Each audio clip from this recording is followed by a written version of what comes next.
창세기 14장에서부터 15장 아브라함에게 후손을 약속하신 하나님이라는 말씀의 제목으로 함께 하나님의 은혜의 말씀을 나누고자 합니다. 하나님께서 셈의 10대 손인 아브라함과 나홀과 사라를 통해서 하나님의 이름을 부르는 예배 공동체를 이루게 하셨습니다. 그들 중 특별히 장자인 아브라함을 중심으로 하나님을 경배하는 백성으로 그들을 부르셨습니다. 아브라함을 장자로 세우셨고 롯도 아브라함을 통해 구원을 받게 하셨습니다.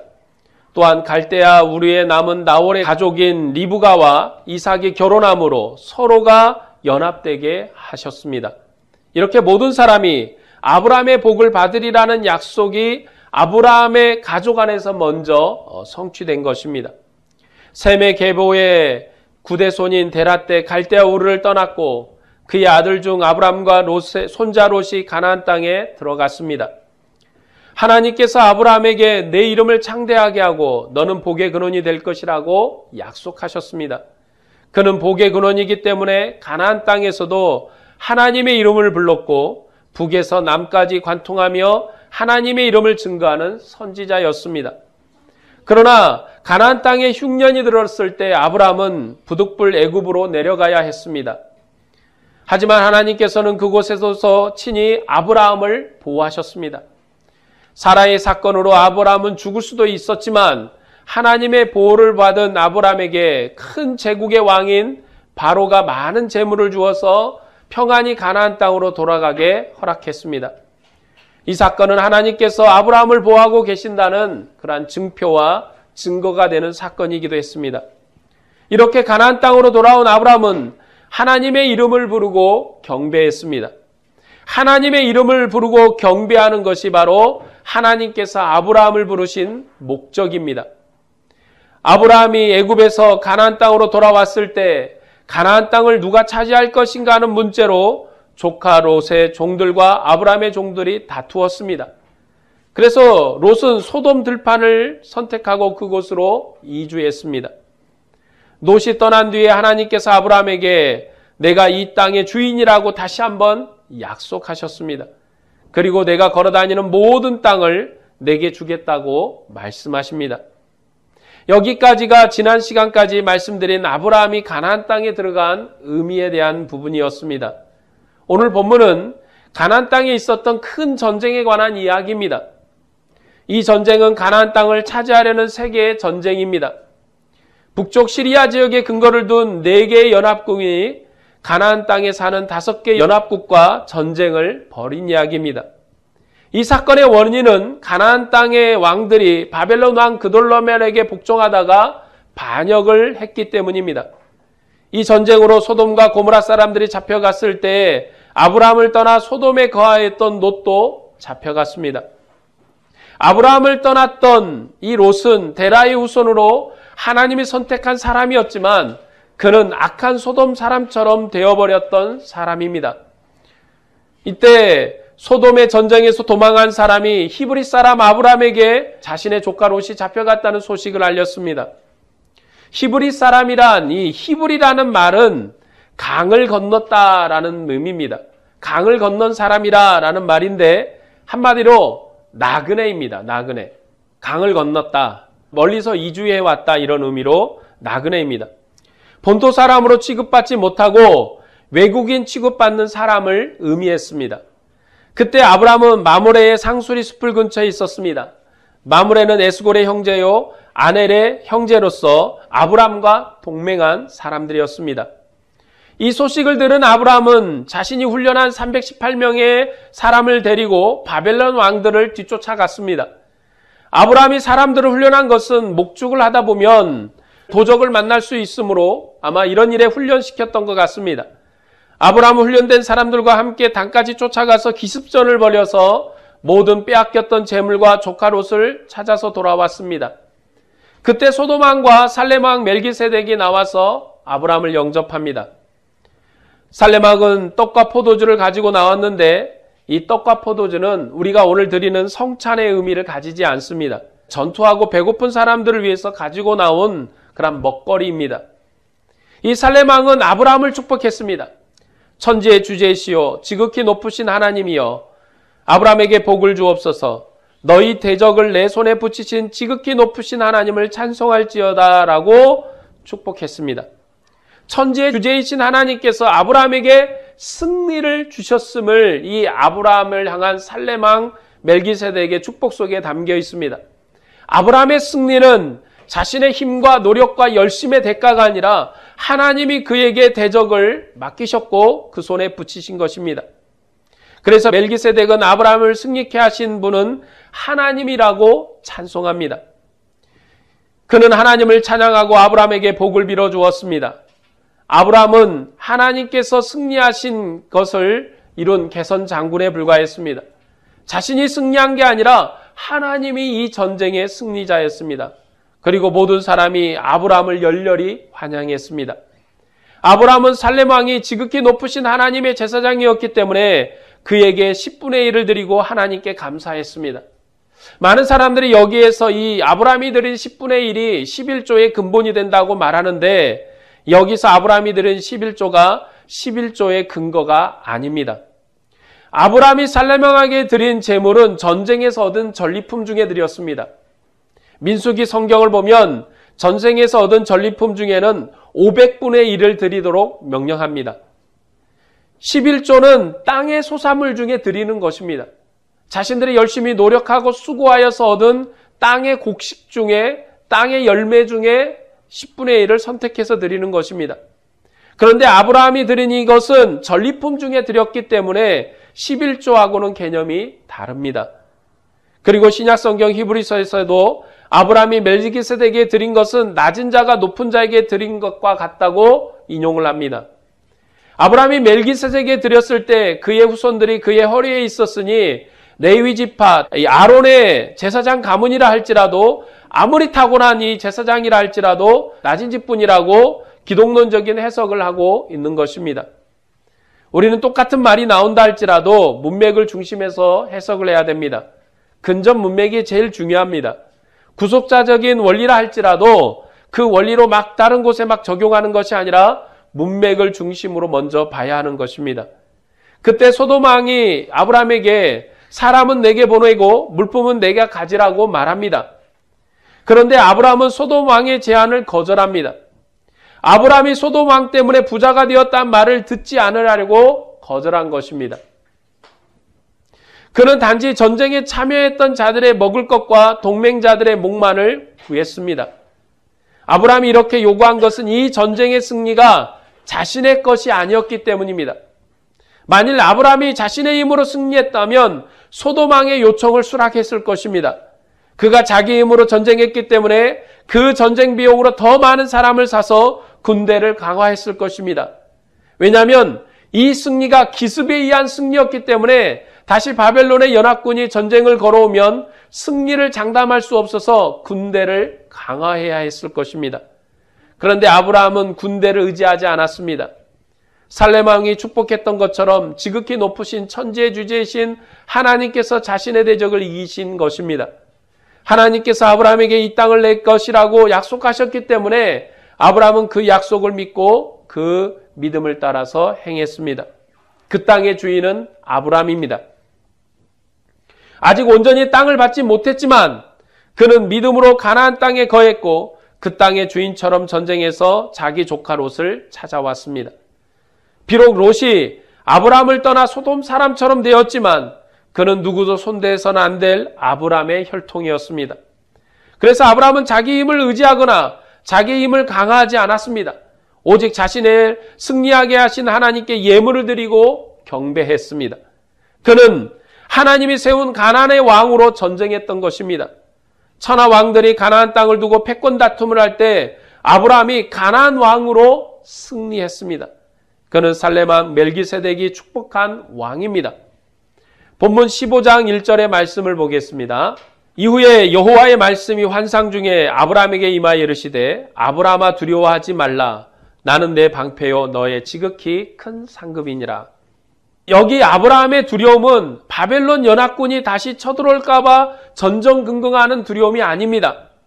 이 본문의 문맥에서는 그렇게 설명하고 있지 않습니다. 15장 2절의 말씀을 보면 아브라함아 두려워하지 말라는 말씀을 듣고 이 아브라함이 답변하는 모습이 나오는데 아브라함이 이르되 주 여호와여 무엇을 내게 주려 하시나이까? 나는 자식이 없사오니 나의 상속자는 이 다메섹 사람 엘리에셀이니다라고 아브라함이 답변합니다. 아브라함의 대답은 적군이 쳐들어올 것을 두려워한 것이 아니라 후손이 없다는 것을 두려워하는 두려움입니다. 고대 왕조는 후손이 없으면 망하는 것입니다. 왕자가 없는 왕은 통치가 불안하고 나라가 불안해집니다. 그래서 후손이 없는 왕조는 매우 위험한 왕조입니다. 이런 상황에서 아브라함이 할 수 있는 일은 자기가 기른 종을 양자로 삼아서 자기 나라를 물려주는 것입니다. 자기를 이을 후손이 없는 것이 아브라함의 두려움이었습니다. 아버지에게 시작한 일이 후손에게 상속됨으로 생육하고 번성하라는 생명의 복이 성취되는 것인데 아브라함은 상속자가 없었습니다. 그래서 창세기 15장부터는 아브라함의 후손이 누구인지 그리고 그 후손이 어떻게 그 땅을 차지할 것인지에 대한 이야기로 전개됩니다. 15장 6절에서 7절 말씀입니다. 아브라함이 여호와를 믿으니 여호와께서 이를 그의 의로 여기시고 또 그에게 이르시되 나는 이 땅을 내게 주어 소유로 삼게 하려고 너를 갈대아인의 우리에서 이끌어낸 여호와니라. 하나님께서 후손을 주시겠다 약속을 했을 때 아브라함은 그것을 믿었습니다. 그래서 하나님은 아브라함을 의롭다고 선언하십니다. 의롭다는 것은 도덕적으로 안전하단 말이 아니라 내가 내 동행자로 합당하다는 의미입니다. 다 늙은 아브라함에게 내 집에서 기른 자가 아니라 내 몸에서 날 자가 상속자가 될 것이라고 했을 때 아브라함은 그것을 믿었습니다. 아브라함은 후손을 주시겠다는 약속을 주신 하나님을 믿었습니다.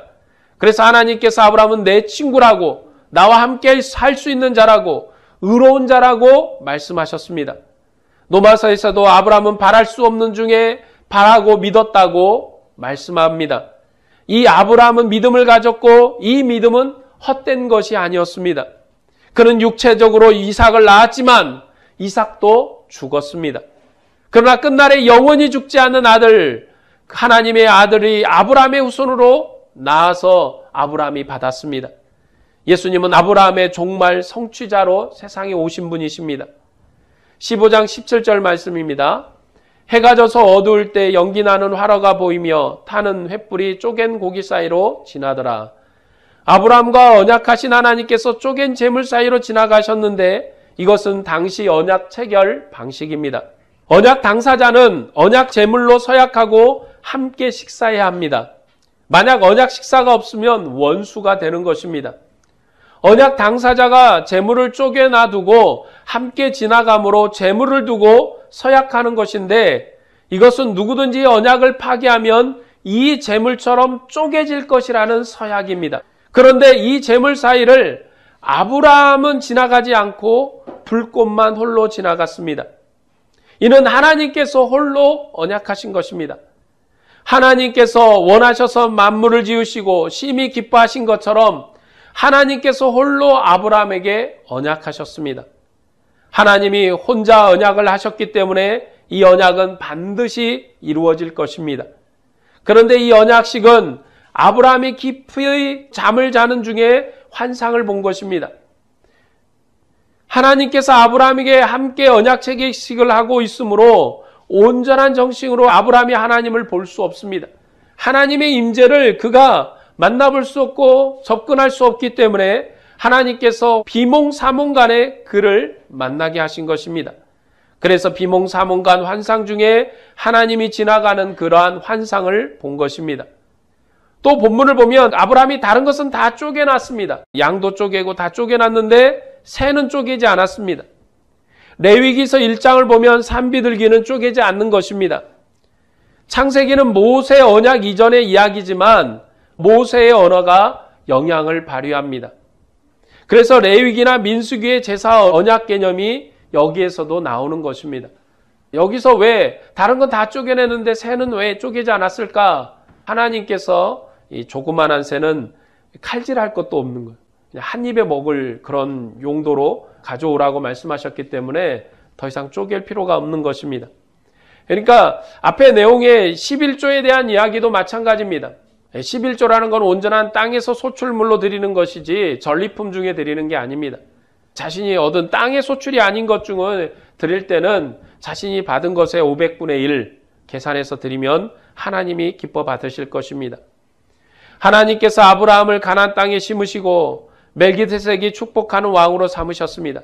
그리고 그 왕위를 상속할 자를 주시겠다고 하나님의 생명을 걸고 약속하셨습니다. 하나님께서 아브라함에게 상속자를 주심으로 가나안 땅을 영원히 주시는 것입니다. 그래서 15장 마지막에는 그 땅의 경계를 말씀하십니다. 15장 18절에서 21절 말씀입니다. 그날에 여호와께서 아브라함과 더불어 언약을 세워 이르시되 내가 이 땅을 애굽 강에서부터 그 큰 강 유브라데까지 내 자손에게 주노니 곧 겐 족속과 그니스 족속과 감몬 족속과 헷 족속과 브리스 족속과 르바 족속과 아모리 족속과 가나안 족속과 기르가스 족속과 여부스 족속의 땅이니라 하셨더라. 여기에 하나님께서 가나안 10족속을 모두 언급하십니다. 다른 성경에서는 8족속만 언급하기도 하는데 여기에선 10족속을 모두 다 언급하십니다. 성경에서 10이라는 숫자는 완전수를 말합니다.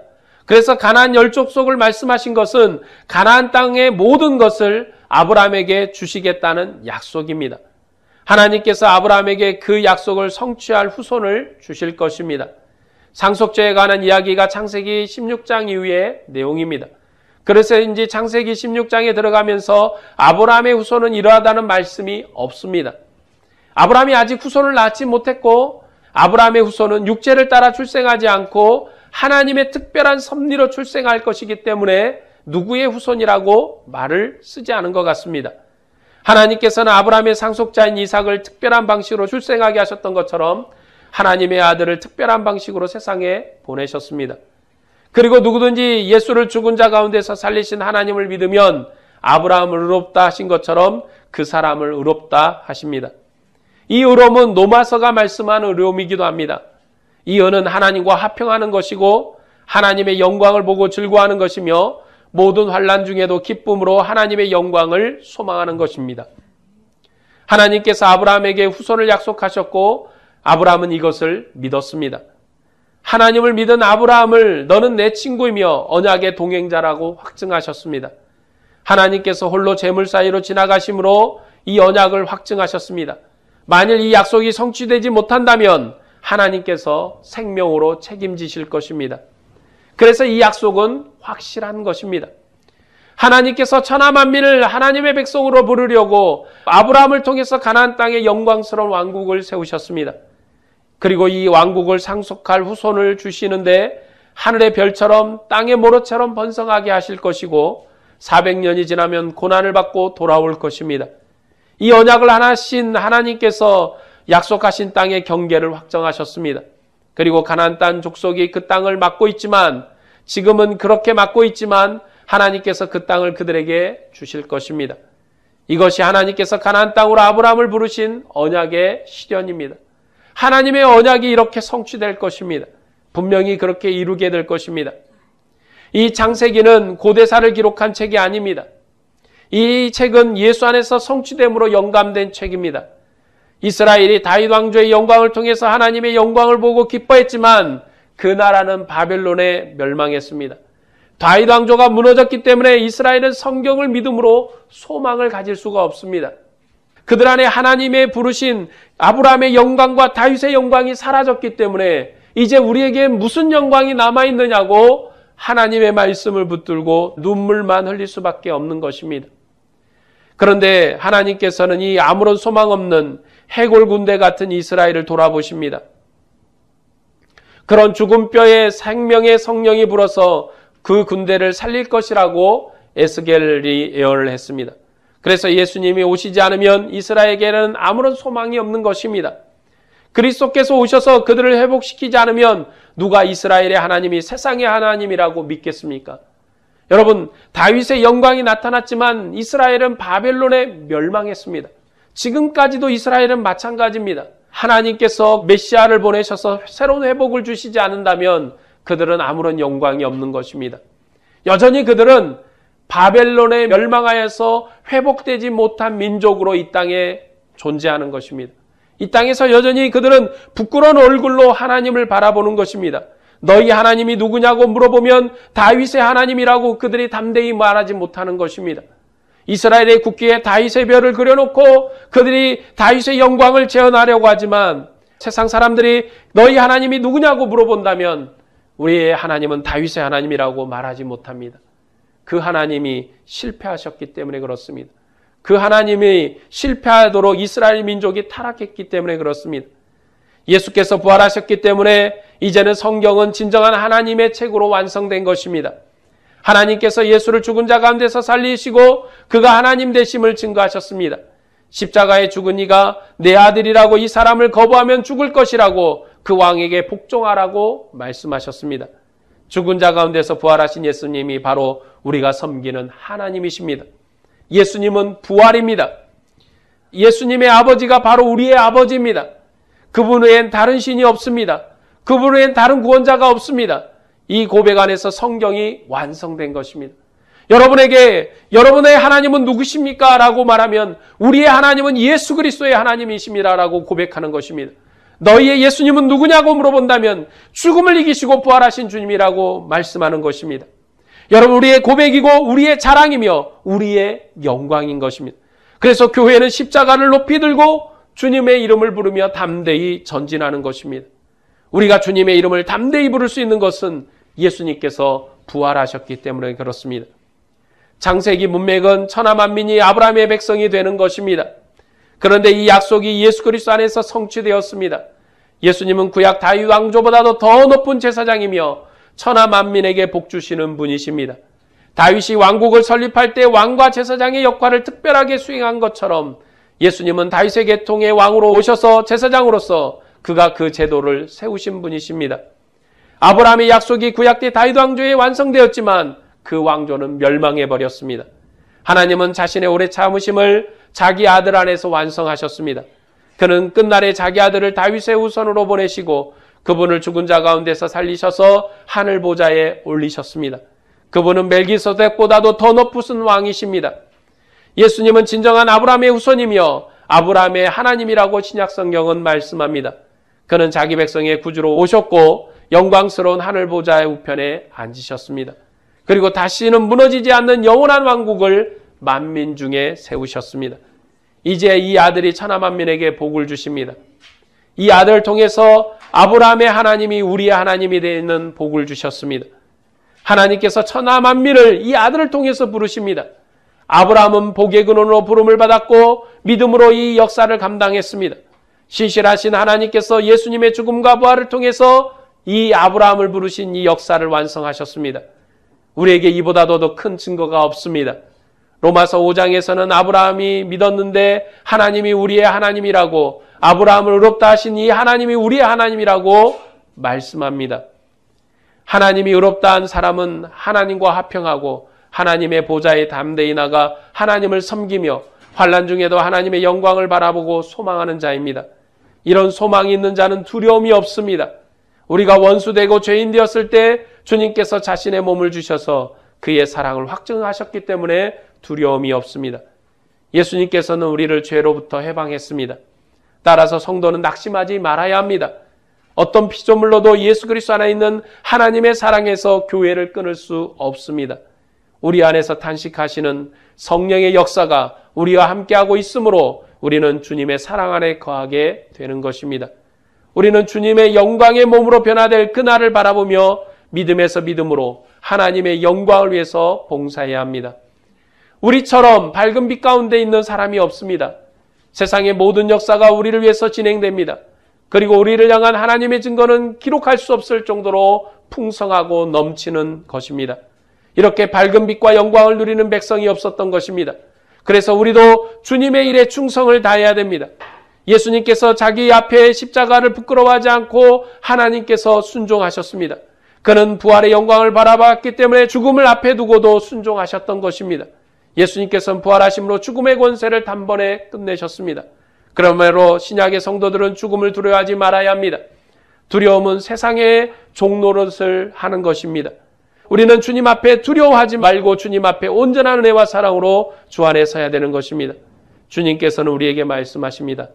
내가 곧 생명의 떡이니 너희 조상들이 광야에서 만나를 먹었어도 죽었거니와 이는 하늘에서 내려오는 떡이니 사람으로 하여금 먹고 죽지 아니하게 하는 것이니라. 나는 하늘에서 내려온 살아있는 떡이니 사람이 이 떡을 먹으면 영생을 가리라. 내가 줄 떡은 곧 세상의 생명을 위한 내 살이니라. 이렇게 말씀하셨습니다. 주님의 식탁에 참여하는 것이 우리의 예배입니다. 이것이 교회가 세상에 존재하는 의미입니다. 아브라함의 후손인 우리는 주님 오시도록까지 믿음의 길을 걸어야 하겠습니다. 주님을 바라보고 믿음의 경주를 다해야겠습니다. 세상이 주 예수의 이름을 부르며 아버지 하나님께 복종하도록 믿음의 길을 걸어야 하겠습니다. 여러분 모두가 세상에 복음을 전하는 그러한 복된 진정한 사람으로서 진정한 예배하는 백성, 아들의 이름을 증거하는 백성이 되시기를 주님의 이름으로 축복합니다. 기도하겠습니다.